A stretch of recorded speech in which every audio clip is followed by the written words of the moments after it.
All right, so in about 5 minutes, I'm going to be having a Skype conversation with a very old friend of mine. His name is Jake Levine. He is major. He is a very, very, very qualified expert on climate change and the environment. So we're gonna have a little chit chat about what we can do and the reality that we're facing today as far as the challenges that surround climate change and what we can do to help. Hopefully there's something we can actually do. We're gonna have a conversation and figure that out, and I really hope that you enjoy it. This is very important to me. So yeah, we have to keep the planet safe for our children. So he deserves clean air and clean water and brothers and sisters, right?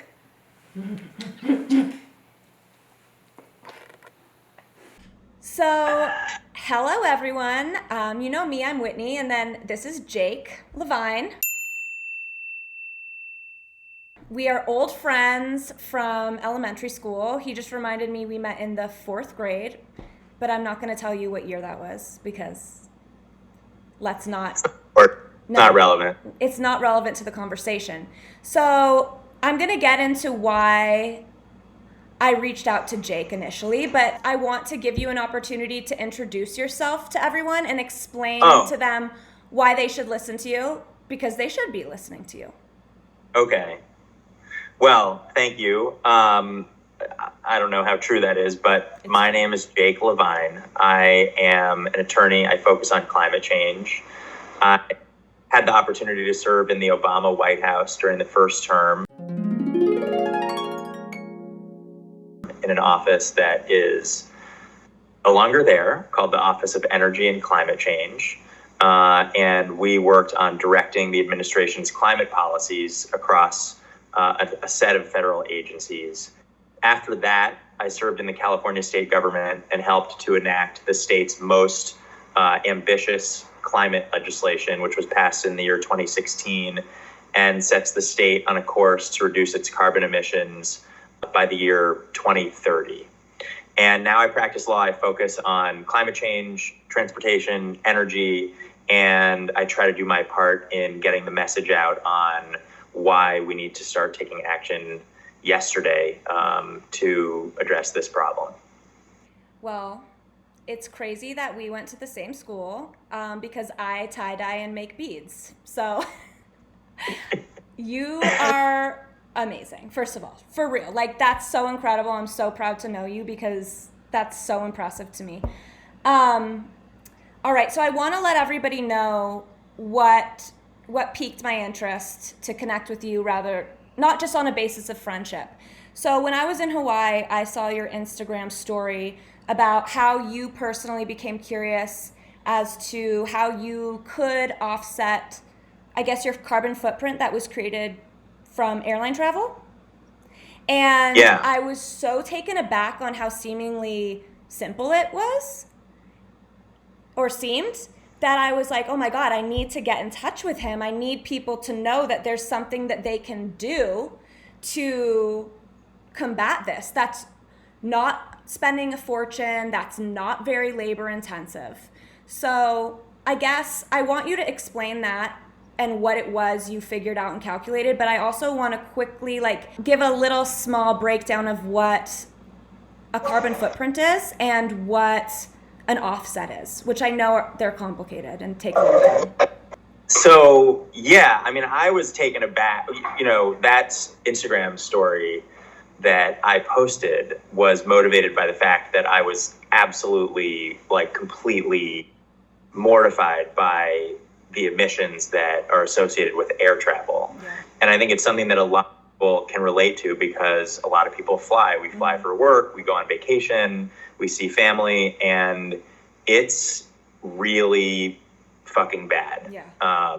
And so, when you think about your carbon footprint, if you are a person who flies, then flying makes up, in all likelihood, a very significant portion of your carbon footprint. But the idea of a carbon footprint in general is essentially how much emissions of carbon dioxide or other greenhouse gases, methane, and sort of carbon dioxide equivalents are represented in your daily activities. Mm-hmm. And that includes things like eating food. Yeah. There's a huge carbon footprint associated with agriculture, the meat industry, dairy in particular. There's a lot of carbon emissions associated with clothing. Mm-hmm. I think one thing that people don't really acknowledge or think about is, when they're thinking about what they're going to buy in the store or put on and wear, that different clothes have different carbon profiles. Yeah, fast fashion. So, yeah, exactly. So it's just this whole sort of world of what are you consuming and how are you behaving and what are the associated emissions of all of that. Mm-hmm. And one of the ways that people think about kind of mitigating their own emissions is through offsets. Mm-hmm. Because, some of these activities are really hard to avoid. If you have a really important meeting and you have to be in New York or you have to be in Chicago, good luck telling your boss that you can't go because you don't want to emit too much carbon dioxide. Right. So, people think about offsets, and an offset is essentially a way to reduce carbon dioxide emissions through some other program that will then be counted towards offsetting whatever emissions you are presently causing. Mm-hmm. If that makes sense. Yeah, no, it does. So it goes towards, I guess, like funding plants that can eat up the carbon dioxide and methane, or planting trees, or clean energy, stuff like that. Yeah, so exactly. There's funding those types of endeavors.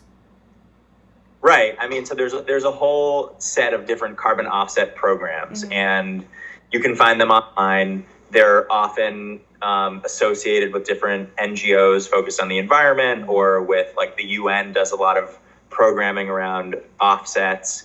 And typically they're programs that, exactly what you were saying, they plant trees because when trees grow, they absorb carbon dioxide and they store that in their wood. Sometimes they're renewable energy projects. You can buy offsets that are designed to fund wind power and mm-hmm. solar power. Sometimes they're associated with trying to reduce methane emissions from agriculture. Right.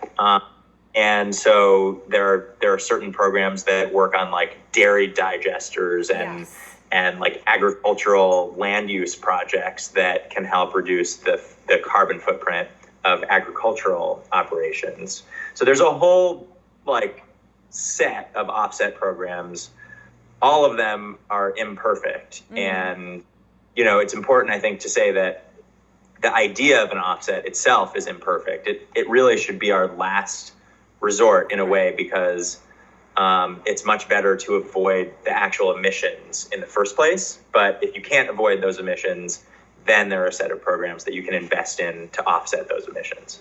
Right. And for you personally, in regards to your airline travel, it was like as simple as, what was it, like a $40 check you made out to the U.S. Forest Service to plant trees?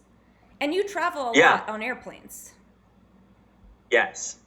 Good memory. So I did a lot of investigating. Mm-hmm. I thought, I was actually surprised. I thought that the programs out there would be better. Mm-hmm. And I started on Delta's website. First of all, it's really hard to find a way to seamlessly offset your emissions when you're flying. The programs that are around are interesting. Some of them there was a water irrigation program in Costa Rica. There was something in Brazil to support the Amazon rainforest. I thought that probably with the program that I felt most comfortable with was the U.S. Forest Service has a program called the Plant a Tree program. Mm-hmm. And I liked it because the U.S. Forest Service, knows what they're doing, presumably. Yeah. It's the Hopefully. U.S. Forest Service. We would think that, like, when they plant trees, that those trees are going to survive.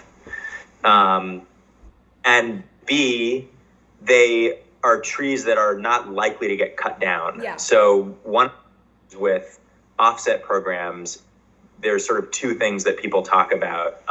Well, there are a few things that people talk about, but a couple of them are, one is the offset you're investing in permanent? Mm-hmm. And important that it's permanent, because if it's temporary, then you're sort of just temporarily dealing with those carbon emissions, but they'll go back into the atmosphere eventually.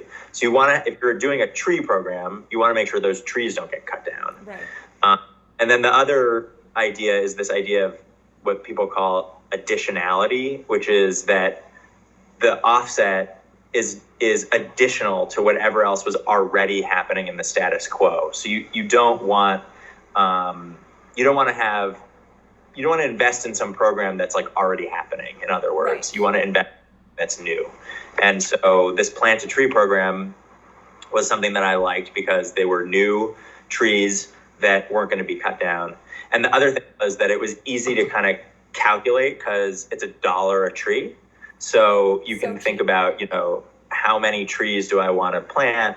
And in my case, I had a round trip flight from LA to Boston, and the carbon calculator showed that was equivalent to roughly,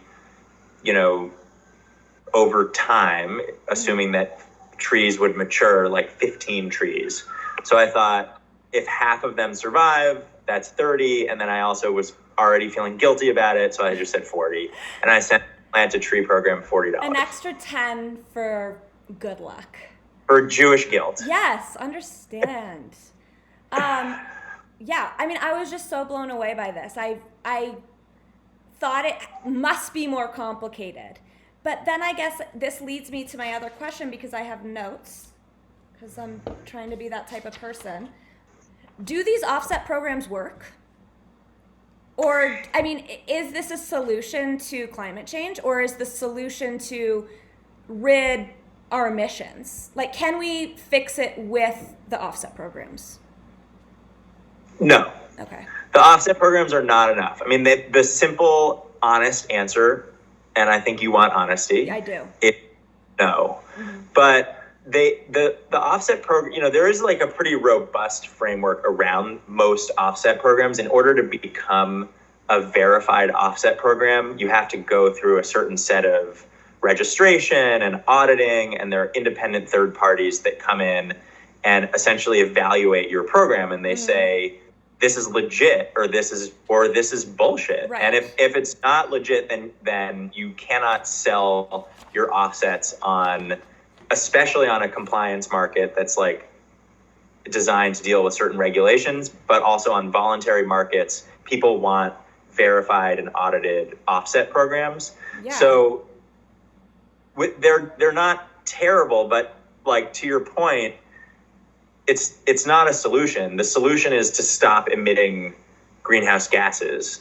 And the offset program is a way for us to sort of transition into that future a little bit more smoothly, so that while we are, flying and traveling and doing whatever, all of these sort of polluting activities, that we can at least also be funding programs to mitigate those emissions. Right. We can't just keep polluting and say, oh, well, I'm going to donate, and so now I've completely offset my carbon footprint and I can continue to drive a gas-guzzling car and whatever, just be so wasteful. Thank you, God.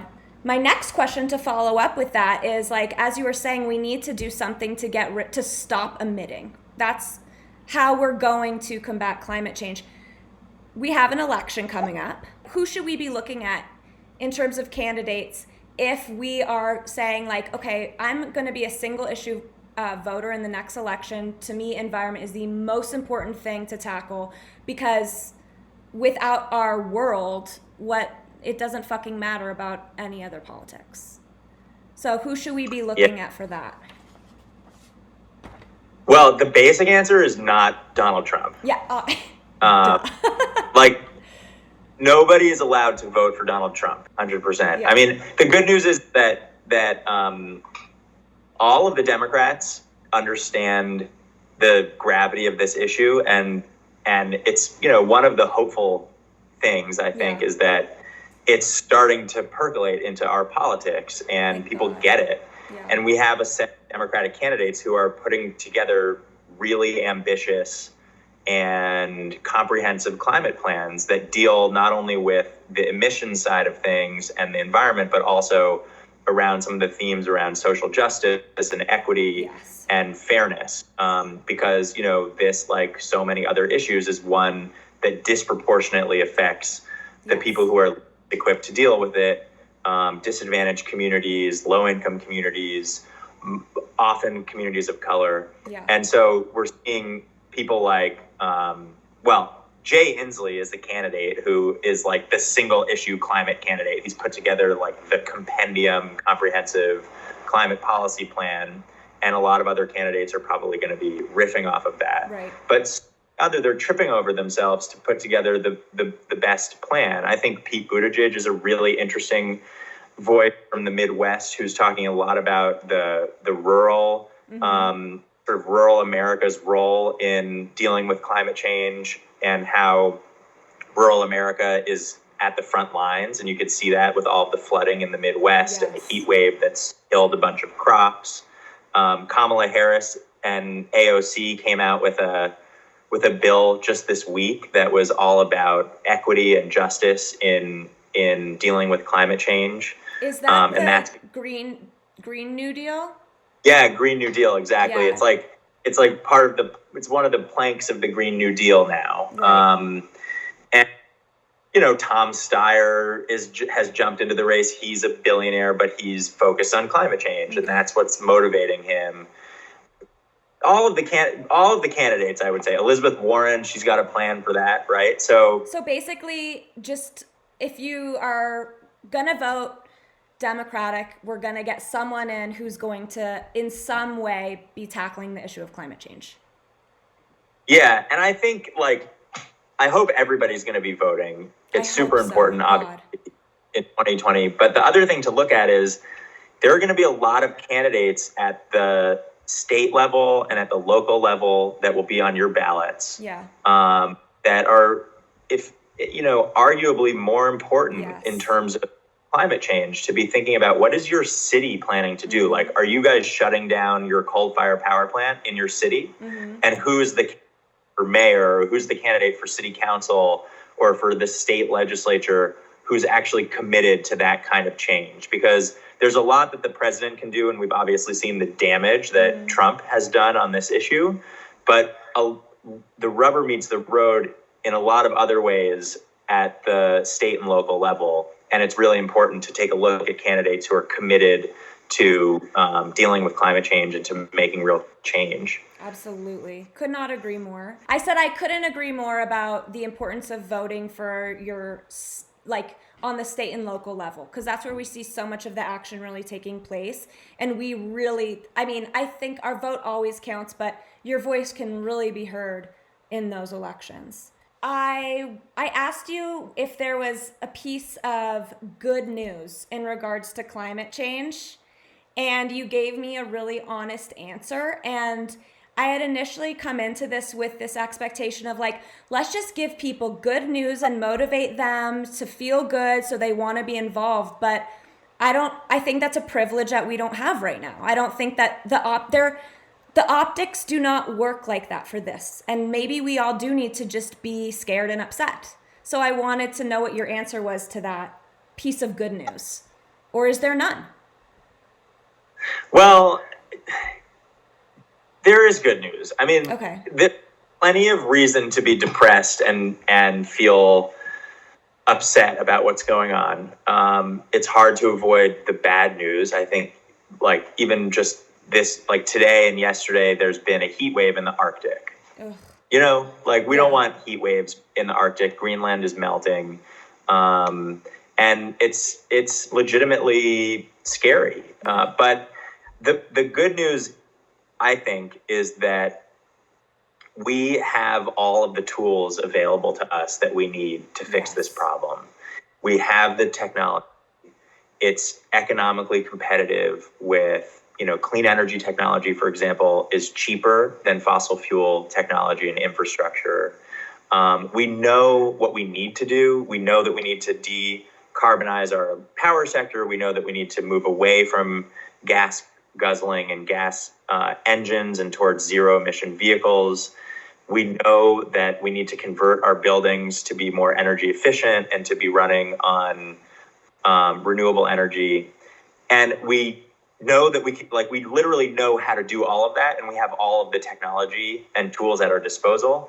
And really the major missing piece is the motivation and the determination and the political will to actually get it done. And so in my mind, I actually think that makes me feel hopeful, because I know that in the past we've come across challenges before, and we've been able to build that will and to have that determination and create movements for change. And so, like, if that's the hardest part, then we can do this. Like, come on. I know, but that part's what like makes me feel so upset, because we have the answer.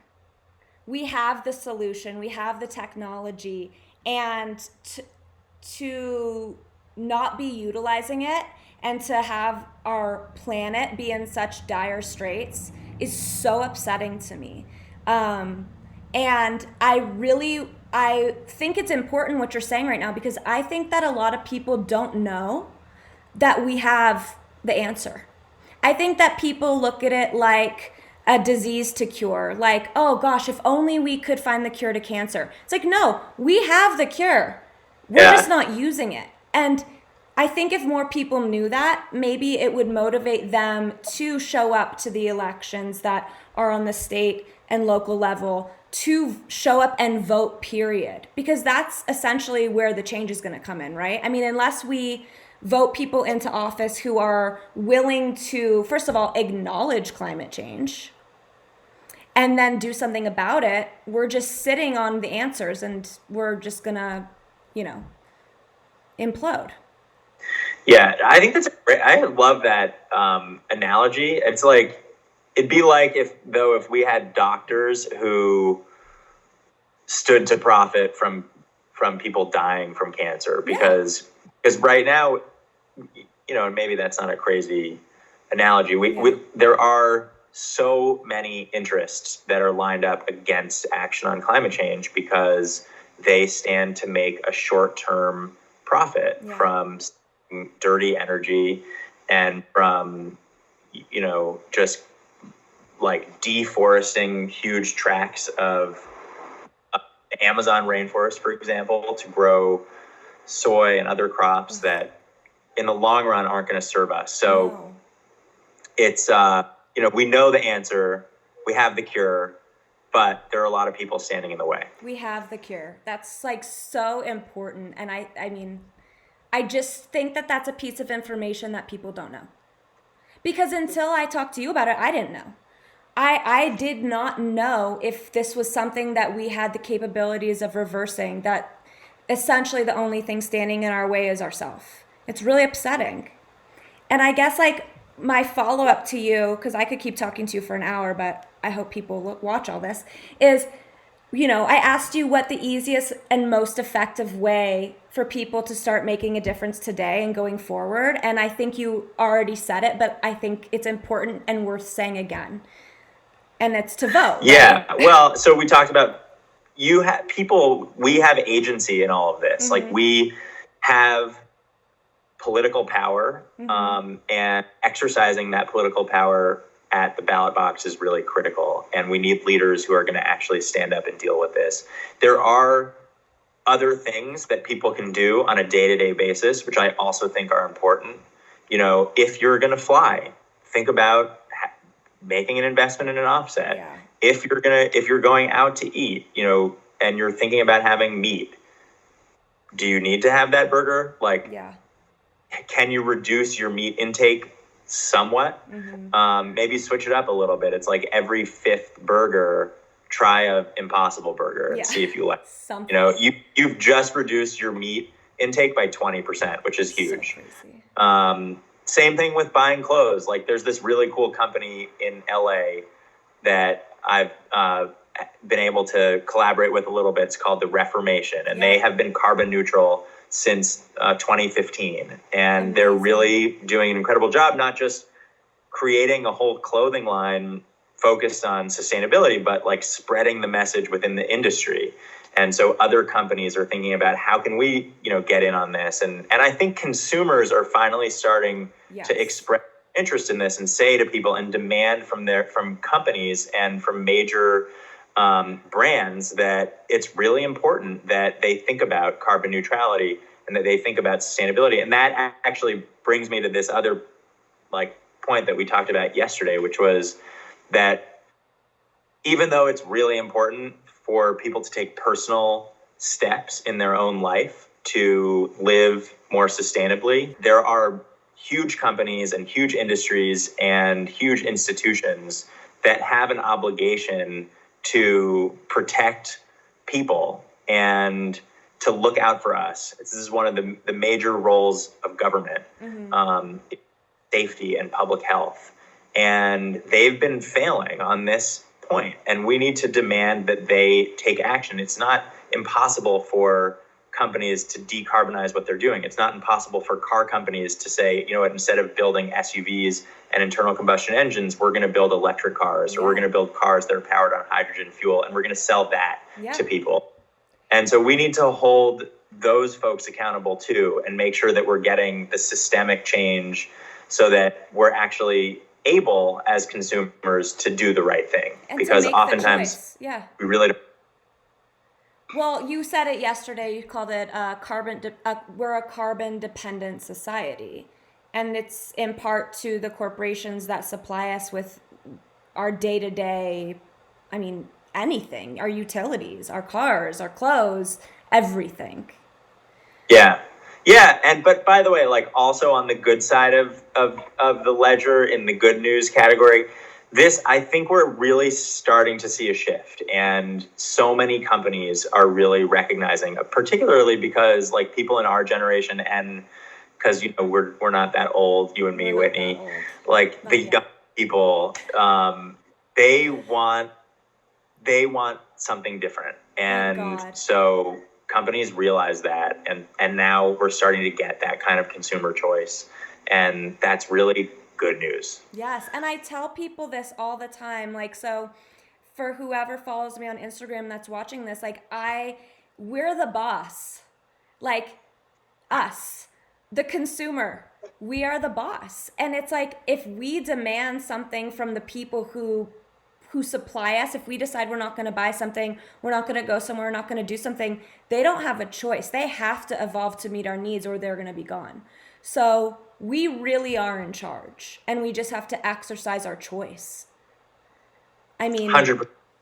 And that's great news, by the way. I'm feeling more optimistic now. Good. You should be optimistic. It's an exciting time. It's exciting. We're just all doing what we can. Some of us. You are. I am a little bit more now. I feel a little more responsible, but I'm trying, and I appreciate so much that you took the time to do this with me. It honestly, from everything I've ever done on my Instagram or any social media, this is by far the most important thing that I've done. And I care most about it. And I was legitimately nervous to have this conversation all day because I care so much, so much of my life is this. Not to be dramatic, but our life depends on it, guys. And the life of our future children and our pets. Yeah, this is important shit. It's so important. And by the way, you should keep doing these conversations, because I think people want to hear it, and it's helpful and it's interesting. This feels a little janky on my end, but I'm in a cabin. You're fine. You're in a. Look, this is still recording. Thank God. We have what we need.